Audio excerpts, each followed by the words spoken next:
and look now at another simple system. Okay, we're going to apply quantum mechanics this time to the harmonic oscillator.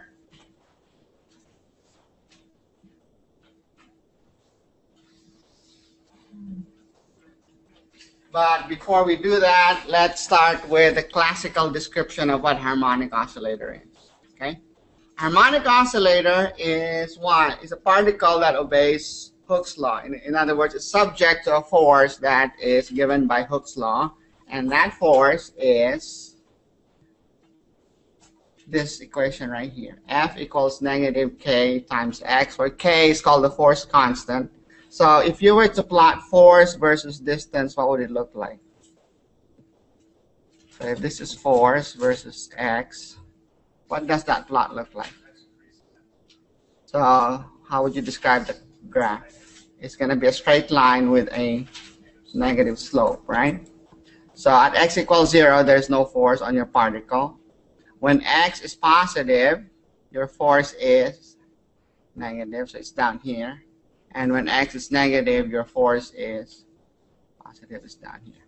What does that mean? The further you are from 0, so if your particle is over here versus a particle that's over here, okay, versus the particle at this distance, at which of these locations, A and B, does the particle experience a greater force? At point A, this is the force. At point B, this is the force. So at point B, the force has a bigger magnitude. It's more negative, right? So it feels a stronger force. What does a negative value for force mean?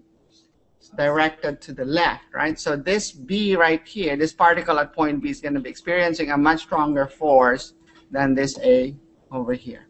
So in other words, as you move away from 0, 0 you'd say is your point of equilibrium. As you move further away from that, your particle experiences a much stronger force. Okay, so you double the distance from x equals 0, you double the force that that particle experiences. So as you're moving away from the origin, the force gets bigger. What about if you move away from the origin from the other side? Let's see point C and point D over here. At point C, this is the force, right? At point D, this is the force. So at point D, the force is much stronger. So the same thing. The farther away you are from the equilibrium position, the stronger the force. Okay, and the magnitude of the force is directly proportional to the distance from the point of equilibrium. All right. So that's the force, and so that's your harmonic oscillator. All right. Now let's apply classical mechanics to a harmonic oscillator, and the equation that you use in classical mechanics to describe a particle would be force equals mass times acceleration. That's your Newton's second law. So acceleration is just what? Velocity is the derivative of x with respect to time, right? Change in location with respect to time. Acceleration is derivative of velocity with respect to time. So acceleration is just the second derivative of x with respect to time. So force is equal to mass times acceleration is the second derivative with respect to time. So you can say then that if you have a particle that is subject to Hooke's law, okay, then negative kx is equal to m times x double prime, where x double prime is really second derivative with respect to time. Okay, it's usually written as x double dot on top. Double dot means second derivative with respect to time. If you put one dot on top, that's first derivative with respect to time. But I can't do dots and double dots on the computer, so I'm using prime. Okay, so negative kx is the force, and m is the mass. X double prime here, that's the second derivative with respect to time. So that's the equation that we need to solve, and that's just another differential equation, and we've seen that at least 3 or 4 times before, except that earlier we did y versus time, or y versus x, or psi versus x. This time it's going to be x versus time. Okay? So let's rearrange this. to this form right here that we're familiar with. A times the second derivative plus B times the second derivative plus C times the function gives you 0. What's the general solution to this? It's going to be of the form e to the sx, right? And so what's our a in this case? Let's rearrange this. How would we rearrange this? This is going to be m x double prime plus, okay, I want my a to be 1, so I'm going to arrange it in a particular way. Okay, so I'm going to write x double prime equals negative k over m times x. I'm going to write it that way. Okay, and then I'm going to move everything to the left, so now I'm going to have 1. X double prime plus k over m times x is equal to 0. So what does this look like? What's our a in this case? A is 1, right? And our b is 0, and our c is k over m. All right? So we're going to say, oops, the general solution would be e to the s, not x, st, because we're taking the derivative with respect to time instead of x, right? So let's plug e to the st on this one, onto this equation. So e to the st, what's the second derivative of e to the st? So it's going to be s squared e to the st plus k over m e to the st is equal to 0. All right, so now what do? We can factor out e to the st. And what do we have in here? S squared plus k over m is equal to 0. All right. Do I have that right? Yeah. Okay. So s squared plus k over m is equal to 0.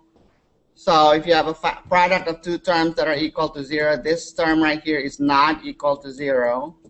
So this term over here must be equal to 0. So we can say then that s squared is equal to negative k over m. But k is a positive number. M is mass, that's positive. So the right side is negative. So what is s then? So this thing is a positive number, so that s squared is a negative number. So what's our s going to be? S is going to be square root of negative 1, plus or minus, square root of negative 1 times square root of k over m, right? So that's going to be plus or minus I square root of k over m. You can call this square root of k over m omega. So you can say plus or minus I omega. That's not W, that's omega. Question? Right. So the general solution then we say is what? X equals some constant C1 e to the I omega t plus C2 e to the negative I omega t, where I omega and negative I omega are the values of S, right? So we say omega here is square root of k over m. So that's your general solution to your harmonic oscillator problem, to the Newton's second law. All right, so what do we do now? Once you've gotten your general solution, the next step would be to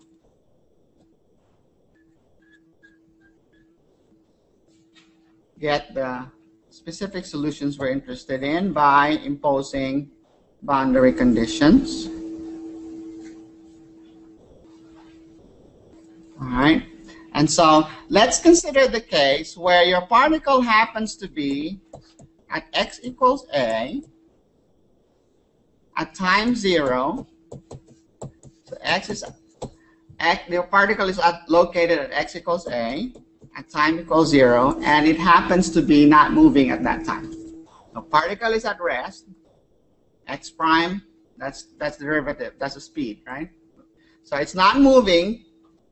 We're going to look at the situation. What if at this particular instant, which we're going to call time 0, this particle is at point x equals a, and it's not moving?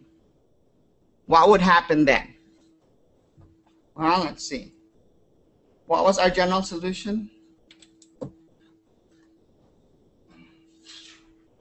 Our general solution was x equals c1 e to the I omega t plus c2 e to the negative I omega t, right?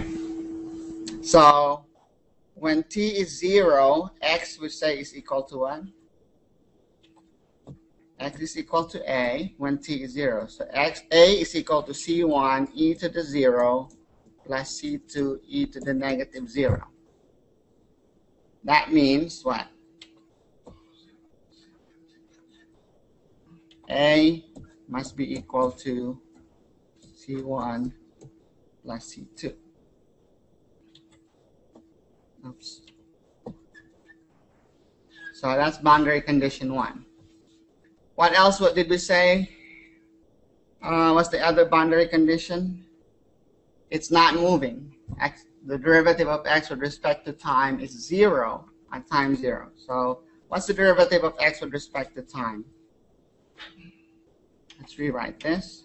X prime equals, so let's take the derivative of this with respect to time. I omega c1 e to the I omega t plus negative I omega c2 e to the negative I omega t. All right. And let's simplify. What did we say the speed was? At time 0, this is 0. So 0 is equal to I omega c1 e to the 0 plus negative I omega c2 e to the negative 0. Therefore, we say that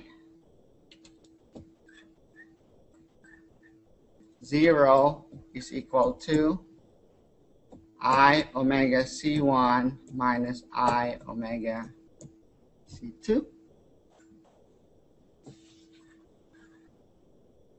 Okay, so those are your two boundary conditions.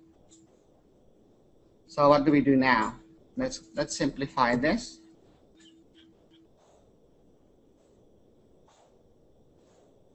How is C1 and C2 related? Okay, this looks like C1 equals C2, right? I can factor out I omega C1 minus C2. The whole thing is equal to 0. Right, so that means omega is not 0. It's k over square root of k over the mass.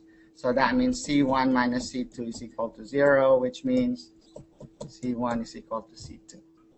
So that simplifies our problem. C1 is equal to C2. So go back over here. C1 and C2 are the same. So that's just going to be equal to 1. A is just going to be equal to 2C1. Right? So we now narrow down our solution to what? What we have done is we've narrowed down our solution. So now we say that x is equal to 1, 2C1, right?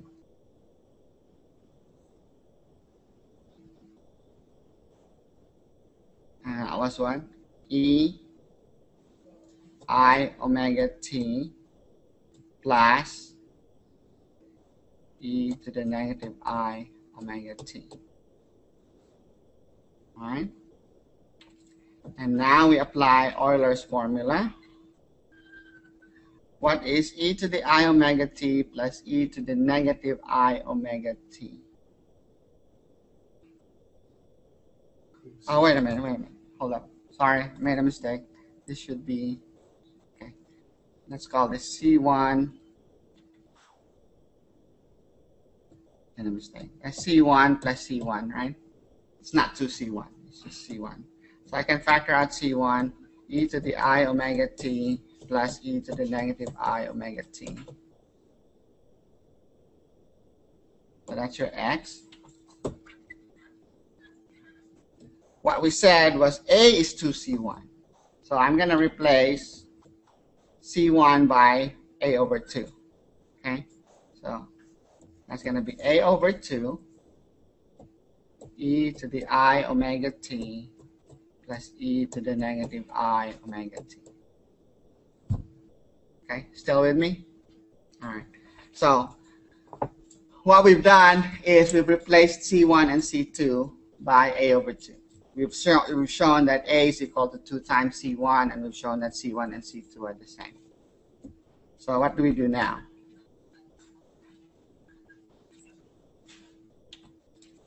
Euler formula, e to the I omega t is what? Cosine omega t plus I sine omega t, right? And e to the negative I omega t is what? Cosine omega t minus I sine omega t. Whole thing multiplied by A over 2. And that gives us what? That's just going to be A over 2 times 2 cosine omega t. All right?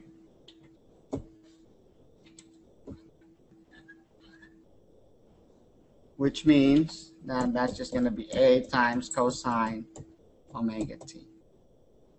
Right. Now, if you recall, what's a good way to write the formula, the expression for sine, so you can easily see how long one cycle is?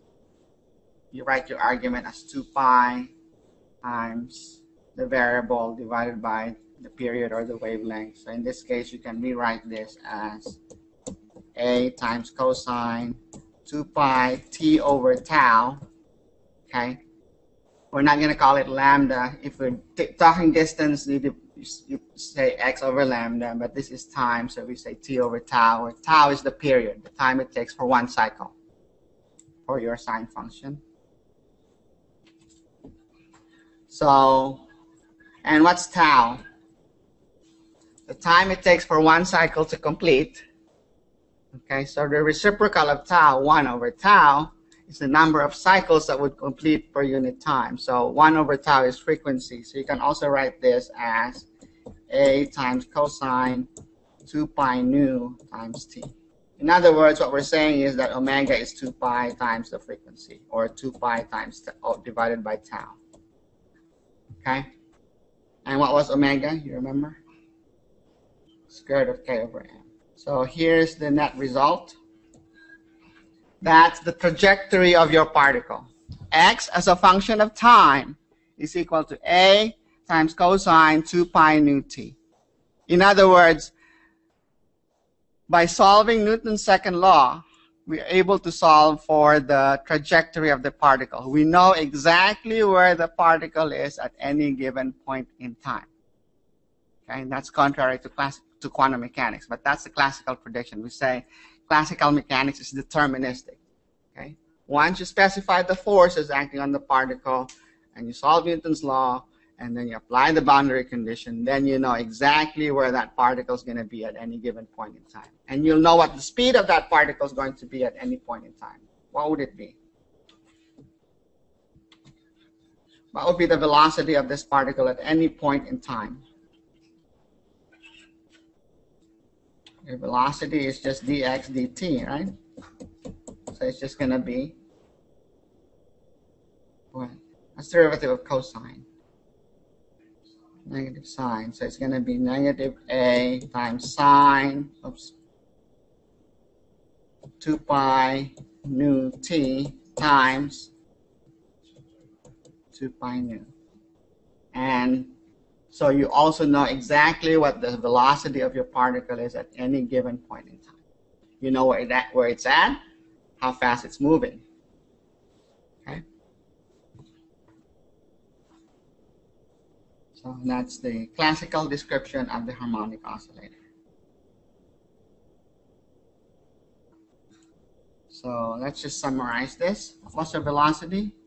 It's negative a times 2 pi nu times sine of 2 pi nu t. What's the kinetic energy of the particle? 1/2 mv squared, so 1/2 mass. What's the square of the speed? That's going to be a squared 2 pi nu squared times sine squared of 2 pi nu t. Right? So you know the kinetic energy of the particle at any point in time. The potential energy is just the negative of the integral of f dx.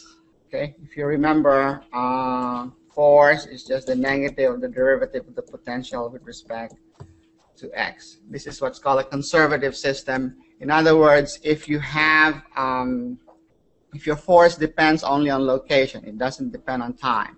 Remember, our force is just negative kx. Okay, then this is the formula for your potential energy. So you have negative force is negative kx dx. What's the integral of negative kx dx?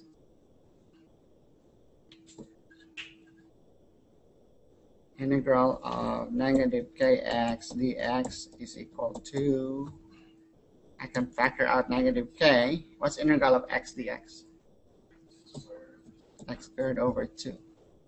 So 1/2 kx, and you have negative here, so that becomes positive. So 1/2 kx squared plus an integration constant c. Okay? Now, as a matter of convenience, okay, we're just going to assume that our potential energy is 0 at x equals 0. And what justifies doing that? Well, energy is not really something that has an absolute value. Anytime you're dealing with potential plus kinetic energy, the total energy, okay, that's a relative quantity. Okay, we can really only talk about changes in the energy of your system. So you have to set a reference point for what your potential energy is. So we're just going to say potential energy is 0 at x equals 0. What would our c in this case be?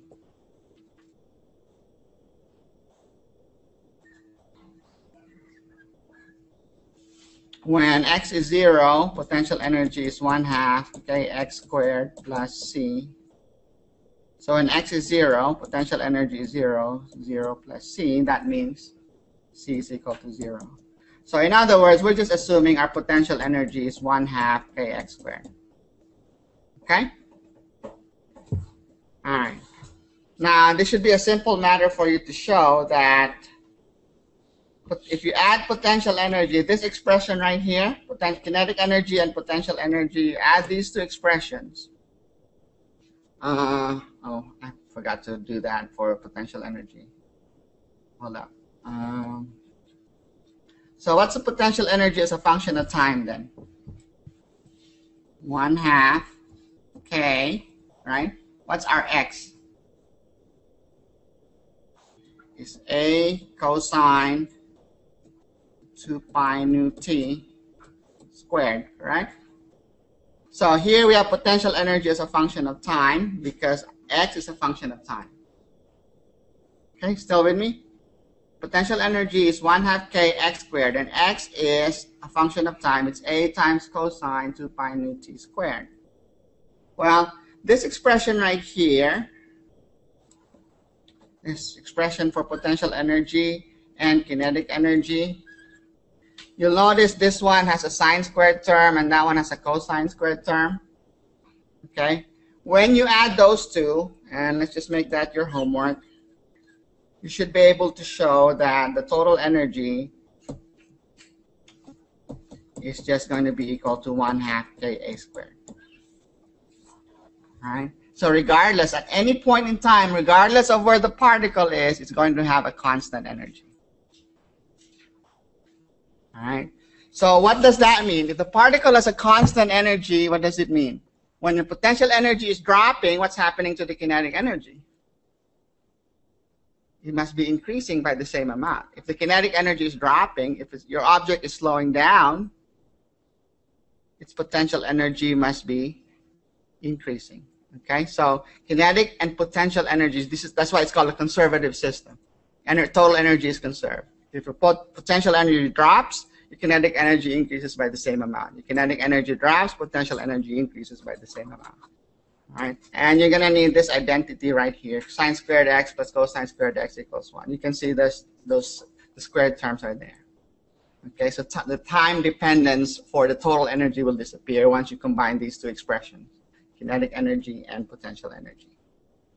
All right, so for our harmonic oscillator, all right, location is a sinusoidal function of time. Speed is also a sinusoidal function of time. Okay. Kinetic energy and potential energy, if you add those two at any point in time, they add up to the same value. What's 1/2 kx squared? Potential energy is 1/2 kx squared. All right. So here's a plot of potential energy. 1/2 kx squared versus x squared looks like a parabola, right? So here's your potential energy function right here. And the classical trajectory, when we did this, we assumed that it was at x equals a, and the velocity is 0 at time 0. So let's just say this is point A right here. X equals a over here. So your particle is over at this distance right here. Okay. So what's the total energy at this point? 1/2 kA squared, right? Total energy is always going to be 1/2 kA squared. What's our potential energy at this point? Substitute A for X. This is your potential, right? So what's our kinetic energy at this point? 0. 1/2 mass times v squared. The velocity at this point is 0. So at this point, our particle is at rest. Now let's examine what happens to this particle now if we let time advance. So here you have a particle at x equals a at time 0. Okay, so kinetic energy is 0, potential energy is 1/2 kA squared. All right. What kind of force does this particle feel? Pointing to the left or the right? Force equals negative kx, right? So it's going to be negative Ka. So which way is the force vector pointing? To the left. It's being pulled to the left. So what Newton's law says, if there's a net force on an object, what happens to it? It accelerates, right? But as this particle accelerates, its total energy remains the same. So if you call this your total energy, what happens as it moves over here? Potential energy has dropped by this much. So what's this difference between the total energy and the potential energy? Kinetic energy. So you can see from this diagram, as you're moving left, your kinetic energy is increasing, your potential energy is dropping. Your particle is speeding up. So now it's still going to be pulled to the left. So as it keeps going, at this point right here, what happens? It's moving even faster, right? Higher kinetic energy. Now it's reached its minimum potential energy at x equals 0.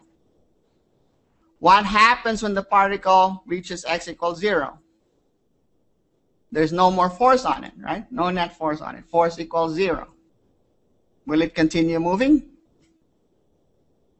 If there's no force on an object, Newton's first law says it will try to inertia, right? We'll keep it moving at constant speed. But once it's past x equals 0, what happens to it now?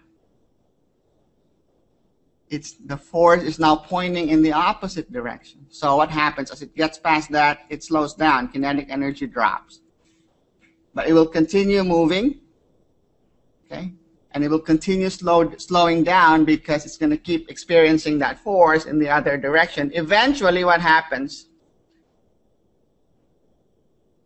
all of your kinetic energy is converted back to potential energy. So total kinetic energy disappears. Eventually, it stops. So what's happening to this particle? It's moving back and forth between A and, as you can see, this is going to be equal to negative A over here. So we say plus or minus A are your classical turning points. Your particle will be moving from plus A to minus A, back to plus A, back to negative A. So from plus A, it's going to be speeding up towards the center. Once it's past the center, it's going to slow down. Okay? And then once it reaches negative A, it's going to stop. And then it turns around, speeds up again towards the center. Once it's past the center, slows down until it reaches the other turning point. When it reaches A, it stops. So it just goes back and forth, back and forth. So from plus A to negative A, and then back to plus A, you have one cycle. All right? In fact, if you were to plot the trajectory, what would it look like? X versus time. What does X versus time look like? What did we say X was? It's equal to A times cosine 2 pi nu t, right? A cosine function. Maximum is at A, right? And the minimum of your cosine function is -1, so the minimum value for X is negative A. So one cosine cycle would look like that, right? So it goes from A to negative A back to A. That's your, and that will just keep repeating over and over and over again. So that's the trajectory of your particle. And what did we say the slope of dx dt is, of x versus time is? It's the slope of this tangent line right here. Negative, right? So your velocity here is negative. It's moving in the negative direction. Remember, we said A was positive, so it's moving towards 0. So your velocity is negative. What's happening to the steepness of that slope? It gets steeper. As it approaches x equals 0, okay, it gets steeper and steeper. So that means it's moving faster and faster. What happens once it's past x equals 0? The slope gets less and less steep, so it starts to slow down. What happens when it reaches x equals negative A? You get a horizontal slope, which is a slope of 0. That's where it stops. What happens when it gets to negative A? Turns around, so your velocity after that becomes positive this time. So your velocity starts to increase, becomes more positive, reaches maximum at x equals 0. And then after that, it slows down again, and it eventually stops when you get back to x equals A. So that's the cycle that your particle goes through. All right? You can look at it from a plot of velocity versus x versus time. Okay. What would that plot look like? It's a sine function. Your initial speed is 0, right? And as it moves left, what's the velocity? Negative. Remember, your function is negative a sine something. So you have a sine function, a negative sine function. So your velocity starts out being negative, okay? And then it stops when it hits the other turning point, right? And then when it gets to the other turning point, it becomes, it stops when it reaches the other turning point, and it changes, and then it switches to a positive velocity. Okay, so this part right here is the trajectory for it traveling from plus A to negative A, right? The velocity goes from negative, speeds up, very negative, and then slows down, still moving to the left, negative, it stops eventually. And then when it turns around, the velocity becomes positive, okay? Speeds up towards x equals 0, and then slows down, and goes back to 0 once it reaches the other turning point. So that's what's going to happen to your particle. It will stay there forever, swing from plus A to negative A, following a sinusoidal pattern.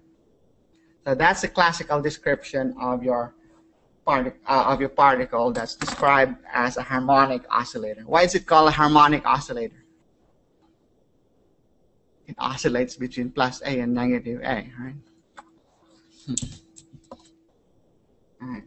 Now, where do you think is if you were going to take random snapshots of your particle, okay? Take snapshots of your particle randomly at random instances of time, and you're going to plot the probability, if you're going to determine the probability of finding the particle, where is the most probable location of the particle? At the turning points. Why at the turning points? Because that's where it's moving the slowest, right?